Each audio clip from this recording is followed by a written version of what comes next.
और हमारे आज के मुकर्रिर खुसूसी और इंतहाई हर दिल अजीज़ मेहमान मौलाना अब्दुल क़य्यूम साहब इशाअती के सामने कुरान करीम की आखिरी सूरतों की तिलावत करके ज़ुमरे हफ़ाज़ में शामिल हूँ।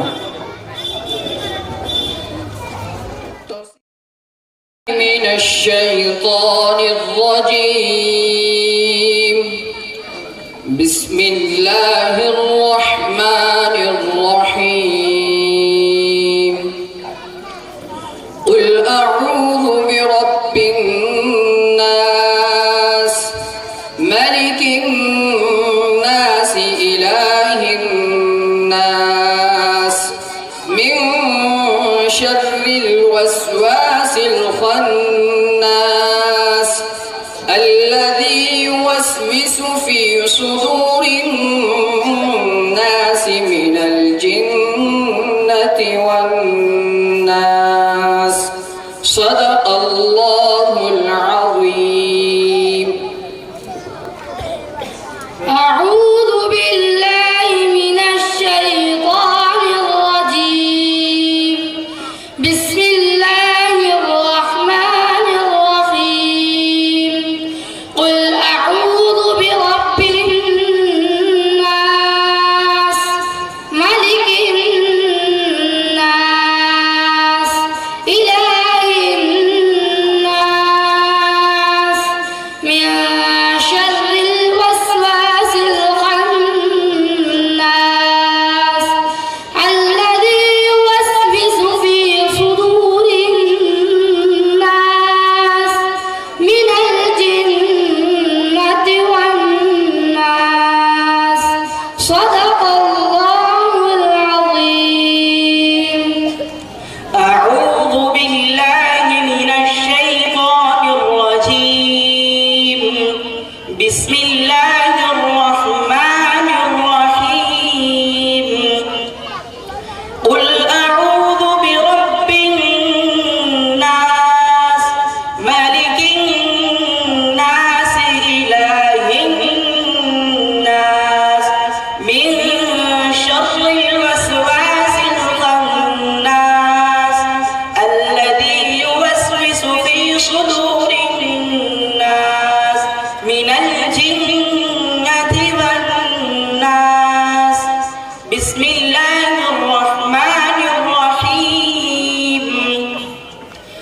الحمد لله رب العالمين الرحمن الرحيم مالك يوم الدين إياك نعبد وإياك نستعين اهدنا الصراط المستقيم صراط الذين أنعمت عليهم غير المغضوب عليهم ولا الضالين آمين. بسم الله الرحمن الرحيم. ألف لام ميم ذلك الكتاب لا ريب فيه هدى للمتقين الذين يؤمنون بالغيب ويقيمون الصلاة ومما رزقناهم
माशाअल्लाह अभी आप हजरात के सामने इस मदरसे से इन साल तकमील हिफ्ज़ कुरान करीम करने वाले तीनों तलबा ने आखिरी सूरतों की तिलावत करके ज़ुमरे हफ़ाज़ में अपने आप को शामिल किया।